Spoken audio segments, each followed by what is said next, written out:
Calaroga Shark Media.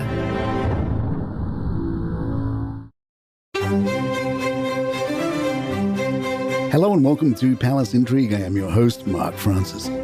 The world is beginning to return to normal as the Katie's Wonderful Stories are backfilling column spaces between the royal crisis of the day. The Daily Mail told us about Kate's relationship with Sister Pippa in the usual language of a Katie's Wonderful article. Growing up, Kate and Pippa bonded over their shared love of exercise and sport, particularly hockey, tennis and athletics, while attending Marlborough College. During their early 20s, they frequented the London nightlife scene and were often pictured together at high society clubs.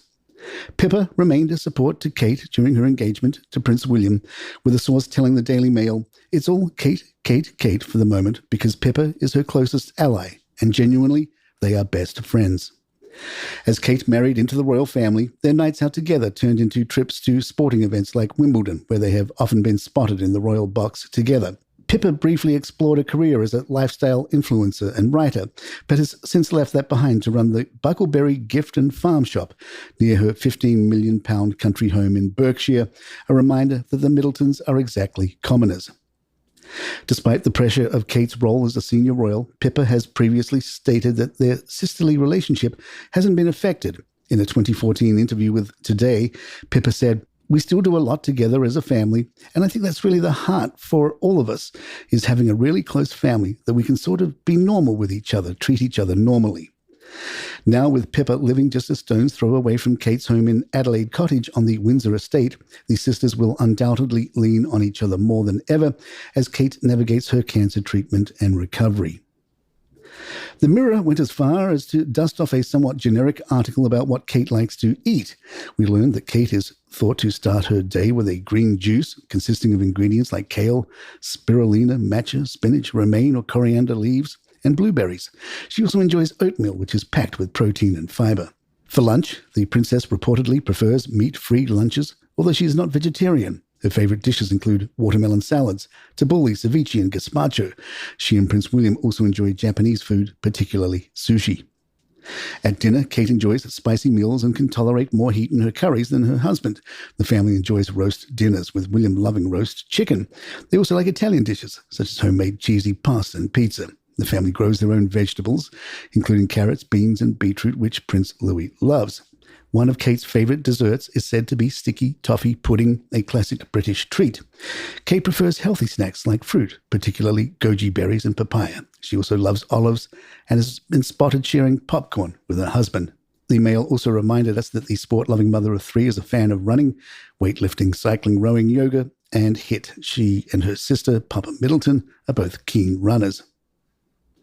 Royal commentator Sarah Louise Robertson told GB News about how wonderful William is. She said, "William is carrying the weight of the world on his shoulders, so he does need someone to be a rock in his corner. He needs Prince Harry to just come in and help and shoulder some of that responsibility." Royal biographer Duncan Larcombe told The Mirror, "I think Carol and Michael will be supporting the family a lot. I think they were made aware of the cancer when Kate was made aware of it and have played an important part in supporting the family since. They'll have rallied around her, especially her young family. Carol and Michael will have essentially thrown a safety blanket around the young children to protect them. In times like this for Kate, it is hugely important. It is crucial the children are looked after carefully. William is very much like the adopted son to Carol and Michael Middleton, and he always has been. One of the things that has clearly strengthened William and Kate's relationship from the beginning was the fact that Kate came from a very tight-knit family. It is something that he has kind of lacked in his life, obviously losing his mother, so it is only natural Carol and Michael will step into breach and support the Waleses throughout this in every way. The Middletons are the perfect antidote, really, to the pomp and pageantry of the royal family because they are quite an ordinary family unit, which will be important to help aid Kate's recovery. I think what we will see now over the next coming weeks and months is William really focusing on the Middleton family and really being that adopted son. Speaking to OK about Kate's close friendships, royal expert Jenny Bond said, "One reason Kate has made such a success of her royal role is because she has a strong inner circle, and it extends way beyond her parents and siblings.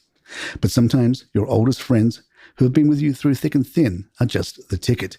Kate has maintained deep friendships with several of her schoolmates who obviously knew her way before royalty came her way, so they'll know just how to help." The Express took a look at those friends. They are Amelia Jardine Patterson, a longtime friend of Princess Kate who studied at Marlborough College with her and said to have introduced Kate to Prince William. Amelia was chosen by Kate to be one of Prince George's godmothers in 2013.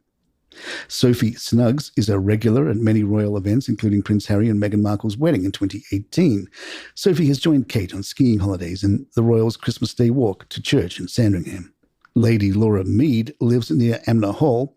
Her husband James went to Eton with Prince William and delivered a best man speech at their wedding in 2011. She became godmother to Prince Louis in 2018. And Natasha Archer, often described as Princess Kate's right-hand woman and stylist. Palace Intrigue will be right back. According to a source, Princess Eugenie seems reluctant to take on more royal responsibilities despite encouragement from palace aides. The source told OK, Eugenie is quite happy to take a back seat. She's quite content with championing her slavery collective, charity and other worthy causes. But when it comes to stepping in for more senior members of the royal family in more of an official capacity is where she draws the line. The source claimed that Eugenie prefers a quieter life with her husband, Jack Brooksbank, and despises being under a microscope. Former royal butler Grant Harrell said, Princess Eugenie is probably cautious to step up to royal duties because it does take up your whole life.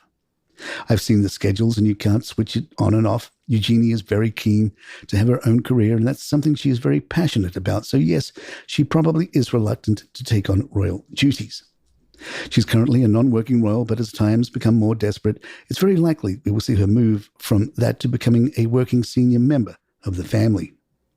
Let's remember the late Queen became the Queen, and that shouldn't have happened, so you never know. Eugenie is very competent, so I have no doubt that if she does step up, she will do so very successfully. In contrast, Princess Beatrice has been stepping up to represent the royal family at various events, such as Mental Health Week and the Cheltenham Festival. The source added, Beatrice has become an important part of the royal family, especially as Kate recovers.